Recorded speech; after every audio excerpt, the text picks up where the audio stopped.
la présentation, en fait la dernière, on va voir les nouveaux kits.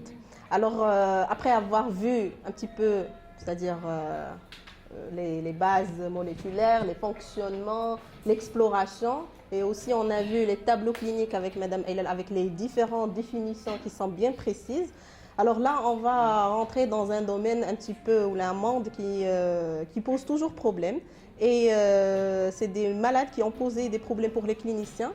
C'est-à-dire c'est des tableaux de KID, mais où il y avait des anomalies qui ne permettaient pas de les classer comme déficit immunitaire classique, connu, et aussi les bases génétiques qui sont nouvelles, bien sûr. Alors, pour les nouveaux SCID, je vais reparler des SCID en quelques petits mots, c'est-à-dire pour dire qu'ils constituent de différents groupes de DIP, et bien sûr qu'ils ont des particularités cliniques qu'on a bien vu avec le professeur Eilal. Et bien sûr qu'ils ont des différentes bases génétiques qui sont multiples. Et ils sont surtout définis, je trouve que c'est une définition qui est un petit peu simplifiée, c'est l'absence de cellules T autologues, c'est-à-dire on a tout éliminé, avec des infections opportunistes et un décès à bas âge en absence de greffe de moelle osseuse. Ça définit un SCID pour nous. Alors, pour la première mutation dont je vais parler, c'est la coronine 1A, qui était déjà rapportée, les tableaux présentés par professeur Eilal. Alors, on va décrire un petit peu les tableaux cliniques qui sont rapportés par les différents articles. On a 2 enfants qui étaient déjà présentés avant cette publication en 2014. Il s'agissait d'une fille avec son frère. Alors, la fille qui était bien décrite a présenté une varicelle disséminée après le vaccin, à l'âge de 15 mois, c'est-à-dire auparavant elle était normale. Et qu'est-ce qu'on a trouvé le bilan immunitaire? C'était une profonde lymphopénie et c'était un SCID témoin B+, NK+. Il y a aussi 3 enfants, oui. En fait, elle était indemne, il n'y avait rien. Et jusqu'à l'âge de 15 mois, elle présente cette varicelle qui, c'est-à-dire, la ramène chez les médecins pour explorer un petit peu ce qu'il y a. Elle n'était pas explorée, c'est-à-dire elle n'a pas bénéficié d'une NFS. De toute façon, on n'a pas vraiment l'histoire qui est bien ficelée sur un article, mais c'est-à-dire il rapportait comme quoi elle était normale. Et il ne parlait pas de présence de lymphopénie ou pas, c'est-à-dire auparavant. Alors les 3 autres maladies, c'est 3 enfants qui sont marocains. C'est-à-dire, pourquoi je souligne marocains, c'est des malades qu'on a chez nous, qu'on voit et qu'on n'a pas encore diagnostiqués, qui sont issus d'un mariage consanguin et qui présentent des infections à EBV, qui sont compliquées de lymphome à l'âge de 15 mois, avec décès de 2 enfants. Et c'était un tableau de KID, avec une lymphopénie, une diminution des CD4 et une diminution surtout des cellules T naïfs. De la même famille. C'est la même famille, oui. Et là, on rapporte aussi 2 autres enfants qui appartiennent à cet article que j'ai mis en premier. C'était un sœur et une frère, dont le début de la symptomatologie remonte à 7 ans. C'est-à-dire, auparavant, tout marchait bien, il n'y avait rien. Donc, ils présentaient des infections cutanéo-muqueuses invasives et persistantes, surtout virales. Aussi à la lèpre. Et on voit sur ces photos qu'il y a des lésions de lèpre tuberculoïde au niveau du bras chez la fille. Et aussi présenter aussi des infections en mycome contagiosum avec EBV, compliquées aussi de lymphome avec une surinfection à staph.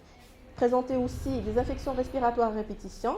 Et comme j'ai dit, c'était un lymphome qui était résistant au traitement. Et malgré ça, c'est-à-dire on a tenté tous les traitements et on a fait une greffe de moelle osseuse et malheureusement sans résultat.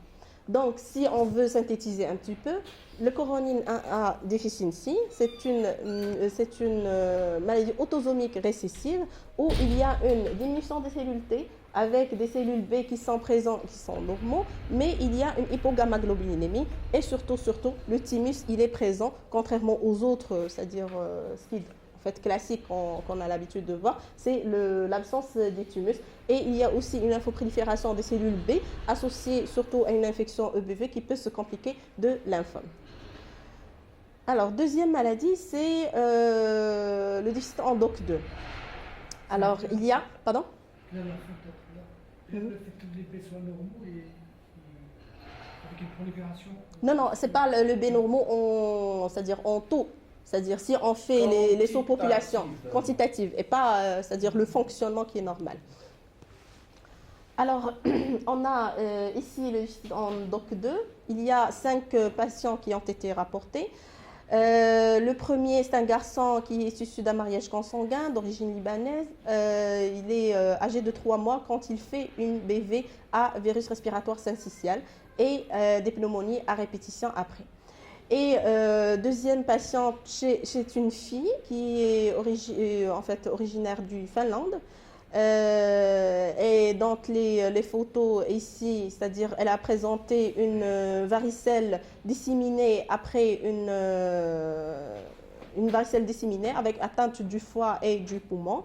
Et auparavant, elle avait des otites à répétition, des pneumonies, une diarrhée et même des épisodes de thrombocytopénie qui sont spontanément résolutives.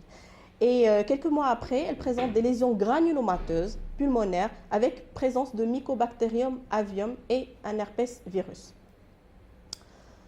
Le troisième patient, c'est un garçon qui est issu d'un mariage aussi consanguin d'origine turque.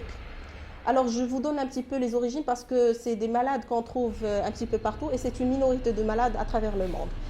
Alors, dans les débuts, elle est très précoce, à l'âge de 3 mois, avec des infections respiratoires à répétition. Et depuis, c'est-à-dire l'âge de 3 mois jusqu'à 6 ans, elle ne fait qu'une méningite qui complique le vaccin de la rougeole. Alors, c'est-à-dire cette notion d'infection ou de maladie après le vaccin, elle est très importante pour soulever le diagnostic d'un KID, même après c'est-à-dire un bilan immunitaire premier qui est normal. Et à l'âge de 6 ans et demi, il fait une varicelle sévère avec une défaillance multiviscérale et décès après. Alors, le quatrième malade, c'est un garçon qui est issu aussi d'un mariage consanguin, d'origine aussi turque. Et il présente une diarrhée chronique, une fièvre à répétition, un muget-buccal, des infections ACMV qui sont résistantes au traitement, avec des pneumonies à répétition, d'origine virale. Et il présente aussi une cytolyse hépatique chronique. Et à la biopsie, on trouve des granulomes. Un retard saturopondéral aussi qui présente une bésicite localisée. Des colites inflammatoires et le décès il est survenu au décours d'une pneumonie aclebsienne. Et le cinquième garçon, c'est un hispanique. Il n'y a pas de consanguinité. Et à l'âge de 4 mois, il présente un syndrome interstitiel traité par trimethoprim sulfatexazole à forte dose avec bonne évolution. Il reste bien jusqu'à l'âge de 2 ans et puis il présente une fistule rectale. Donc ici, on voit un petit peu sur ce petit schéma l'intervention du DOC2 dans l'activation du RAC1 en aval du TCR qui est obligatoire pour la survie et la prolifération, activation des cellules T. Donc, si on veut voir l'ensemble du bilan immunologique chez ces 5 patients, on a la lymphopénie cellule T, et surtout l'absence des cellules T ou la baisse des cellules T naïves, les T mémoires qui sont présents en grande, c'est-à-dire à un taux normal ou même élevé, et le test de fonctionnement qui est pauvre, et avec une absence des cellules T maternelles ici. Et les lymphocytes B, ils étaient diminués quantitativement chez le deuxième et le quatrième patient, avec même des taux d'immunoglobuline normaux pour 3 patients. Alors, chez 4 patients, la greffe était faite avec de très bons résultats. Alors ici, je vais faire que rapporter le déficit en DNA PKCS. Alors c'est un SCID T-B-NK+, où il y a une radiosensibilité, une microcéphalie avec un retard psychomoteur plutôt. C'est une maladie autosomique récessive où on trouve une diminution des TDB et aussi une hypogamma. Et c'est un déficit au niveau de la recombinaison VDG avec une hypogamma qui est présente. Alors, après les nouveaux SCID, on va voir les nouveaux KID et qui sont les plus fréquents. On a une très longue liste qu'on ne va pas voir toute la liste, bien sûr. On va voir aussi quelques cas cliniques qui ont été rapportés par les différentes publications. Alors, déjà, le diagnostic d'un KID, c'est un challenge. Alors, puisqu'il y a une présence des cellules T qui sont autologues, qui sont circulants. Et parfois, ils ont un fonctionnement qui est résiduel, qui est là. Et il n'y a pas de définition exacte pour ce groupe de maladies. avec, c'est-à-dire si on veut un petit peu décrire un KID, on le compare toujours avec un cas typique de SCID. Et l'approche thérapeutique n'est pas uniforme, c'est-à-dire très difficile, surtout pour le conditionnement avec la greffe. La greffe, c'est toujours le traitement, mais conditionnement, pas conditionnement, et c'est-à-dire le réduit ou autre, c'est-à-dire ça pose problème. Alors, on va voir en premier le MAC-T1, donc, qui était déjà décrit par les législations rapportées par Mme Aylal aussi, qui donne, c'est-à-dire un problème de flux du magnésium dans la cellule T et qui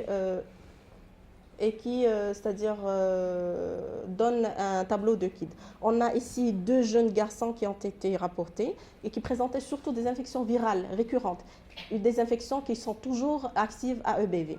Et sur le bilan immunitaire, on trouve des CD4 qui sont bas, avec une inversion du ratio et une diminution des cellules T, surtout naïves, et un TTL qui est pauvre. Mais les lymphocytes B qui sont normaux en quantité et en activité.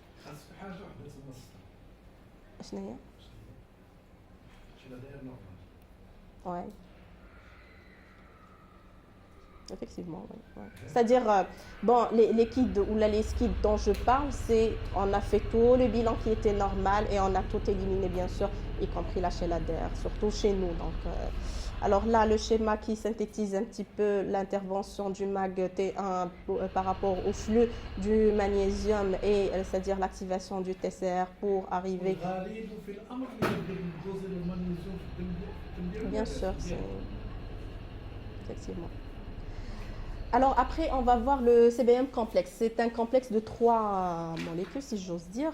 Alors le quart de 1, Malte 1, le quart de 11, pardon, le Malte 1 et le BCL10. Alors ce problème de ce complexe, il donne de nouveaux DIP qui sont dus à des défauts de ce complexe. C'est un complexe de signalisation. Il s'agit d'un hétérotrimère qui est indispensable pour la liaison entre le récepteur de la surface, qui est activé par l'antigène, et l'activation du NF-κB, comme on a dit, qui est obligatoire pour, c'est-à-dire la surveiller, la prolifération et l'activation des cellules T. Alors, on va voir en premier le déficit en quart de 11. Alors, il y avait 3 patients qui ont été rapportés, tous à bas âge, c'est-à-dire 6 mois, 13 et 5 mois, de différentes origines et qui présentaient surtout, c'est des pneumonies à pneumocystis, okay, des infections respiratoires à répétition bactérienne et une dermatite rapportée chez un seul malade, le 3e patient. Le bilan infectieux présentait un taux normal de lymphocytes T, mais il y a une baisse de CD8 mémoire. Les B mémoires, ils sont bas aussi, mais les B naïfs ici, ils sont augmentés. Okay, et l'absence en fait, un taux diminué des NK avec une hypogammaglobulinémie. Et ici, le test de fonctionnement, il est tout à fait normal. Alors, le Malte 1, c'est le deuxième, en fait, la deuxième molécule de ce complexe. Donc, ici, on voit des lésions dermatologiques chez un garçon atteint de cette maladie. Et là, c'est un nourrisson de sexe masculin d'origine libanaise qui est issu d'un mariage consanguin. Et à l'âge de 1 mois déjà, il présente une érythrodermie avec des surinfections à staph, une diarrhée chronique à Clostridium. Donc, la recherche du Clostridium chez des malades qui ont ce tableau, elle est très importante. Retard staturopondéral, un milieu buccal, des infections sévères, une pneumopathie AVRS, des infections résistantes à CMV, des CD4, en fait, le bilan immunitaire qui sont normaux, avec des CD8 qui sont normaux, mais les cellules T naïves, ici, ils sont augmentés, alors qu'en général, on s'attend que ça soit bas. Le test de fonctionnement, il est pauvre, et là, ces malades échappent au diagnostic, dépistage néonatal, parce qu'il y a présence des TREX qui sont normaux. Il y a absence aussi des cellules T maternelles et les lymphocytes B, ils sont présents normaux et des NK aussi, il y a normaux, mais il y a une diminution de taux des immunoglobulines, c'est-à-dire on a une hypogamma et les sérologies post-vaccinales, il y a une réponse qui est, c'est-à-dire absente. C'est-à-dire si on a une infection à pneumocystis, et des infections opportunistes, on ne se permet pas de Alors que non, c'est bien que vous l'avez dit, parce que là, c'est une loss of function. Ça donne le KID. Alors que le gain of function du quart de 11, ça donne les CIVD dans d'autres, c'est-à-dire, je pense, 11 patients qui ont été rapportés déjà dans ce cas. Alors...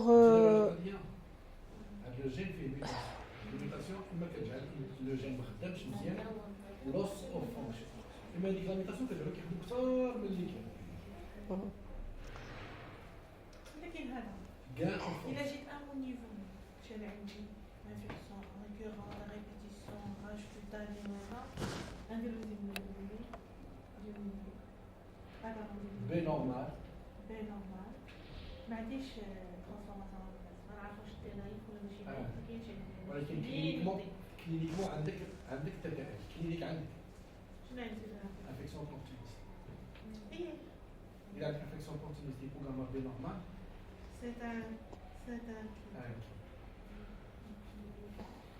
C'est-à-dire, nous, quand on présente ça, c'est pour la diapo Hadjin. Oui.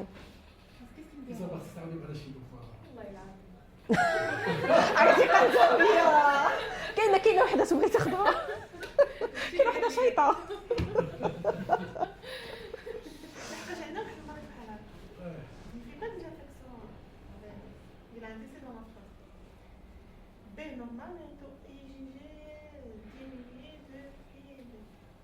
علاش دي سي بي فوق 4 سنين عاد زعما ما يمكنكش tu peux pas retenir de la vie. Je peux pas le classer si j'ai pas tout ça. Oui, on peut pas. On peut pas. Surtout pour les immunoglobulines. Il n'a pas de mucobucale. Il n'a pas d'infection, c'est d'hémoglobine persistante. Wesh, hypersensibilité dans les allergies avec un problème de terre.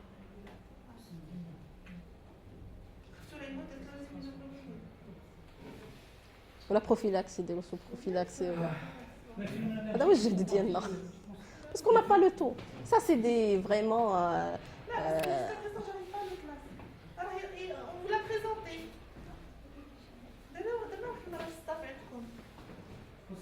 Avec l'énergie qui font partie même de alors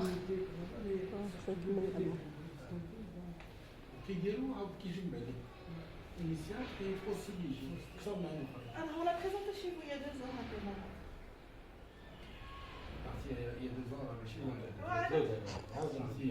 il y a 2 ans. جيو ستاف جاي وجيو لعندنا مرحبا. لا بزاف يكتتل كل مرة تدخلوا.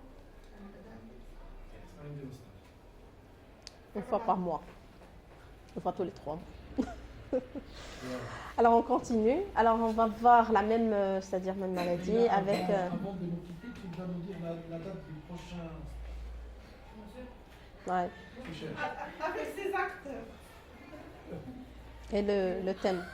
Alors 2 enfants libanais qui sont. La prochaine fois, Léla, c'est qui ça?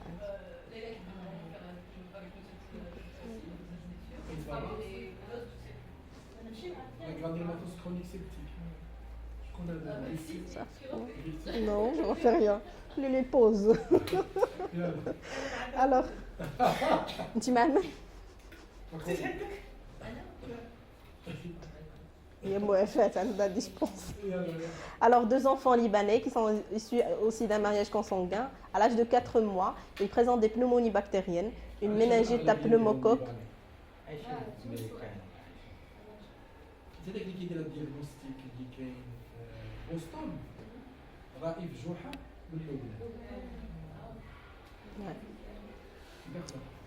Présente une mastoïdite, candidose chronique avec une atrophie villositaire.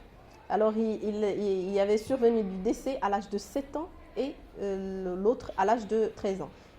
Le bilan immunitaire qui a été fait, il y avait une présence des cellules B et des cellules T, mais le fonctionnement il était pauvre, avec un taux normal des immunoglobulines. Alors la 3e molécule qu'on va voir, ou la 3e mutation dans ce complexe, c'est le BCL10. Alors il y a jusqu'à nos jours un seul patient rapporté pour cette maladie. C'est un patient qui est originaire de l'Équateur. qui est issu d'un mariage consanguin. Le début, il était très précoce à l'âge de 6 mois avec des infections virales à répétition, pneumonie, encéphalite, gastro-entérite, des otites à répétition, muquet buccal, diarrhée chronicale, Clostridium difficile. Et le bilan immunitaire a montré un taux normal des T, mais qui sont exclusivement des naïfs, des B aussi normaux, mais exclusivement des naïfs, et absence bien sûr des mémoires, avec un TTL qui est pauvre, et une hypogamma pour les G et les A. Et il y avait survenu du décès à l'âge de 3 ans dans le cadre d'une détresse respiratoire. Alors, après ce complexe, on va voir le déficit de l'immunité acquise et innée, c'est-à-dire cette mutation IKB-KB rapportée chez 8 patients. Alors, on a trouvé 4 patients de 4 familles différentes et 4 patients de 2 familles Qatari. Et donc, ils présentaient surtout des pneumonies à pneumocystis, des BCG avec des infections bactériennes, infections à un virus pas influenzé. Oui, justement. Il y a Mehdi Adli, il y a d'autres Walid El-Hefz, il y a d'autres, c'est-à-dire...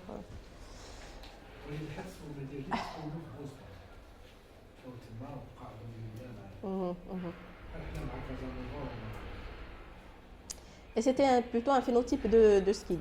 Mais ils étaient présents en taux normal, mais fonctionnement qui était pauvre. Les B qui étaient présents, mais exclusivement c'est des naïfs. Et il y avait absence des Treg et des gamma delta T-cells, avec une hypogammaglobulinémie. Alors, ce gène, il code pour l'IKB kinase 2, qui est un composant de la voie de l'activation du NF-κB, et c'est une maladie autosomique récessive. Après, on va voir le OX40, qui est un co-stimulateur de...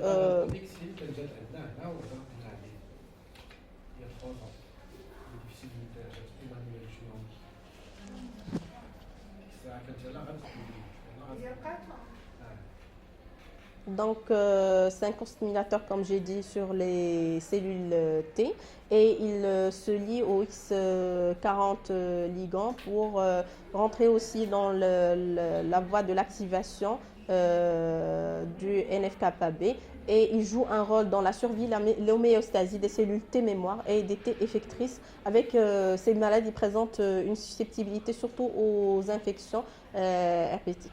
Et donc, ce déficit, il était rapporté chez un patient qui est d'origine turque avec une consanguinité présente. À l'âge de 9 ans, il fait une leishmaniose, et l'OX40, il est reconnu dans l'immunité contre la leishmania. Et à l'âge de 14 ans, il fait un sarcome de Kaposi. Alors, après avoir éliminé toutes les, les étiologies pour un sarcome de Kaposi, à savoir l'HIV et les autres déficits immunitaires connus, donc il y avait aussi une diminution des cellules T mémoire, un fonctionnement des T qui était pauvre, mais le taux des immunoglobulines était normal. Et la mutation, une mutation missense, elle était rapportée sur ce gène codant pour l'OX40, qui est une mutation... c'est-à-dire autosomique récessive. Et là, on voit bien sûr l'intervention du OX40 qui se lie à l'OX40 ligand pour une cellule présentatrice d'antigène, et l'activation bien sûr sur la voie NF-κB dans le nucléus. Après, on va voir 2 autres patients qui ont été rapportés pour une perte de l'activité kinase avec déficit en activation du NF-κB. Ces 2 patients, ils étaient issus d'un mariage consanguin qui présentait une BCG avec des infections bactériennes à répétition, des infections virales, infections à Cryptosporidium et surtout une atteinte inflammatoire de l'intestin. C'est des colites qui sont très précoces, qui sont là, qui sont résistantes. Et sur le bilan immunitaire, on a les cellules T qui sont présents en taux normal, et une diminution des cellules T mémoire, et une diminution des cellules folliculaires TH, et une diminution des NK. Et aussi, il y a une lymphopénie B, et une diminution du class switch cellule B mémoire. Une hypogammaglobulinémie, elle est présente et surtout, il y a une faible survie des cellules B et un défaut de l'expression de l'icosligand sur ces cellules. Et c'est une mutation autosomique récessive du gène MAP3K14. Alors, on n'est pas obligé de retenir. C'est des maladies très nouvelles, très compliquées. Donc, alors ici, je parle du récepteur de l'interleukine 21 qui était rapporté en 2013 par rapport à 5 patients qui sont issus d'un mariage consanguin. L'âge de symptomatologie en fait, du début, c'est-à-dire il varie de 4 à 15 ans. Et surtout, ces malades, ils présentaient une cryptosporidiose avec des cholangites et des colites inflammatoires. Et là, sur cette IRM abdominale d'un des malades, on voit bien sûr qu'il y a une hépatomégalie avec une dilatation des voies biliaires intra- et extra-hépatiques. En plus de ça, ces malades présentaient une pneumonie à pneumocystis avec des infections respiratoires à répétition. On trouvait aussi une hypogamma modérée, mais surtout une augmentation des IgE. Et les cellules T étaient normaux, avec une baisse des B mémoire. Le test de prolifération, il était normal.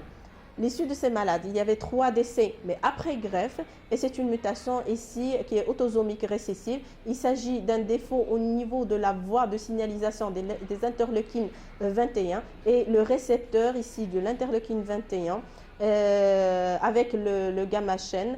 Il donne un défaut de la production des cytokines avec une anomalie de la prolifération des cellules T et à des spécifiques stimuli. L'interleukine 21 à côté de l'interleukine 12 récepteur, il était aussi rapporté. Il s'agit d'un seul patient. Les colites inflammatoires. Donc, l'interleukine 10, le récepteur de l'interleukine 10, qui est le 21, qui dit chez moi, je le récepteur qui est. En tout cas, le domaine très spécialisé. Alors surtout, c'est la colite sévère qui était à début précoce avec des infections respiratoires à répétition. Le nombre de cellules T était normal chez ce malade avec un pauvre test de prolifération avec des cellules B qui sont bas et il y a une anomalie du class switch des B avec une hypogamma qui au dépend des IgG. C'est une maladie aussi autosomique récessive. Alors après, on va voir l'ICOS. Alors ici, pour cette maladie, il y a c'est-à-dire différents tableaux cliniques. Ce qui était décrit auparavant, c'était des DSCV chez 13 cas. Alors qu'après, c'était 4 malades, en fait 4 enfants, 2 Pakistanais et 2 Koweïtiens, qui ont plutôt des tableaux de KID. Okay. Alors, le premier malade qu'on va bien décrire, c'est une fille qui est âgée de 2 ans. Elle présentait des diarrhées chroniques, adéno et clostridium, des colites inflammatoires et aussi une hépatomégalie avec une augmentation des transaminases. La biopsie a montré une PCR positive à l'herpès, mais surtout résistant au traitement. Et le bilan immunitaire a noté une absence des cellules B mémoire, class switch, avec une hypogammaglobulinémie, une sérologie post-vaccinale qui est très pauvre. Et il y avait malheureusement décès de cette patiente après greffe de moelle osseuse. Le deuxième, c'est un garçon âgé de 2 ans. Il présentait aussi la diarrhée avec une augmentation des transaminases. Et c'est son frère, avec des PCR là qui sont négatives. Il va bien jusqu'à maintenant, jusqu'à l'âge de 7 ans, mais sans aucune, c'est-à-dire thérapeutique, sans greffe et sans remplacement, c'est-à-dire d'immunoglobuline parce que les parents, ils ont refusé. Et donc là, si on voit ici sur ce schéma, l'ICOS, il fait partie aussi c'est-à-dire de ce synapse immunologique dont on a parlé auparavant et l'absence de l'expression de l'ICOS récepteur co-stimulateur sur les CD4 et c'est en fait une particularité chez ces malades rapportée dans le bilan immunitaire. Donc après, on va parler du déficit en MST1 rapporté en 2000. bien. Normalement. Les nouveaux, ben c'est ça, صحة. La greffe. Donc, deux enfants avec un tableau simulant plutôt un DOCUIT. Alors, elle présentait plutôt des infections cutanées virales, surtout le molluscum contagiosum, bactérienne, avec des onychomycoses, une dermatite séborréique et atopique. Il y avait aussi des cytopénies auto-immunes, une lymphopénie CD4, neutropénie intermittente, et c'est une forme autosomique récessive du syndrome hyper-IgE, avec une diminution de proportion de cellules mémoire effectrices terminales différenciées et avec un répertoire très rétréci. Et là, c'est très très spécialisé pour étudier les différentes, c'est-à-dire répertoires. Alors le tic 2. Alors tic 2, le premier patient.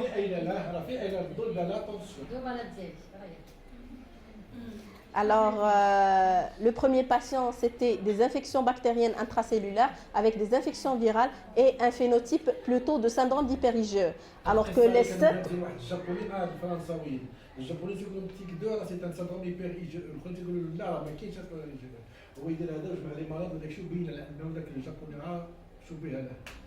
Justement.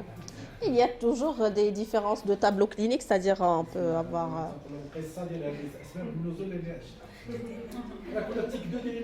دابا انا ما بغيتوش حتى 2006 حتى 2015 بقى واحد تيك دو ايبريجيو واحد جا كازانوفا زاد 7 maintenant qui sont décrits et qui ont différents tableaux en fait cliniques et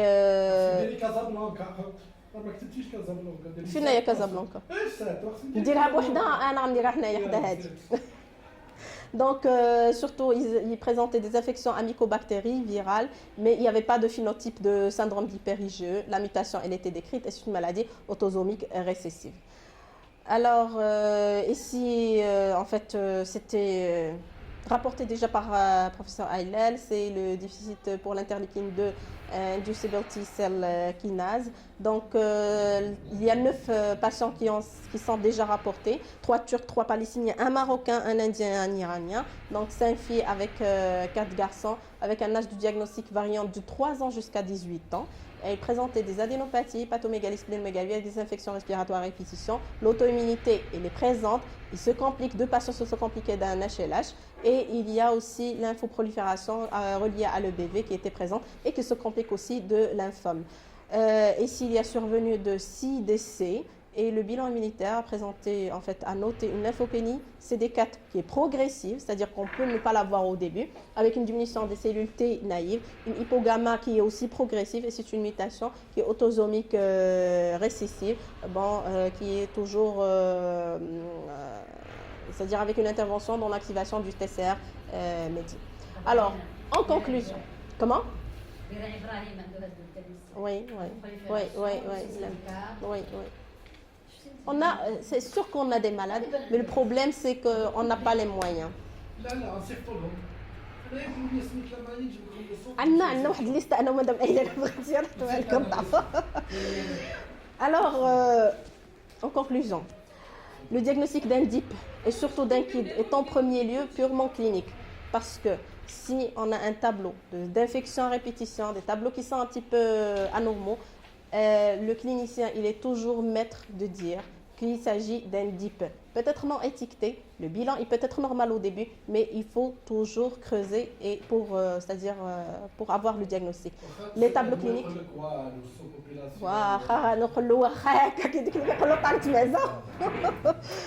Donc on peut avoir de tableaux cliniques énormément diversifiés. Et dans certains cas, bien sûr, comme j'ai dit, les premiers bilans de base se révèlent normaux, mais il faut savoir s'adresser aux tests fonctionnels, surtout la génétique aussi, pour savoir authentifier de nouvelles maladies, et certes présentes chez nos malades qu'on voit tous les jours. Donc, j'ai laissé pour cette présentation la classification IOIS 2015 qui rapporte ici le gène et bien sûr toute la panoplie, c'est-à-dire cellules T, les B, le fonctionnement, les immunoglobulines. Et bien sûr, en dernière colonne, quelques associated features, c'est-à-dire le tableau clinique qu'on peut avoir. Donc, une liste qui est vraiment longue, qu'on n'a pas réussi à tout voir, mais on a traité pas mal de maladies cette journée. Et merci.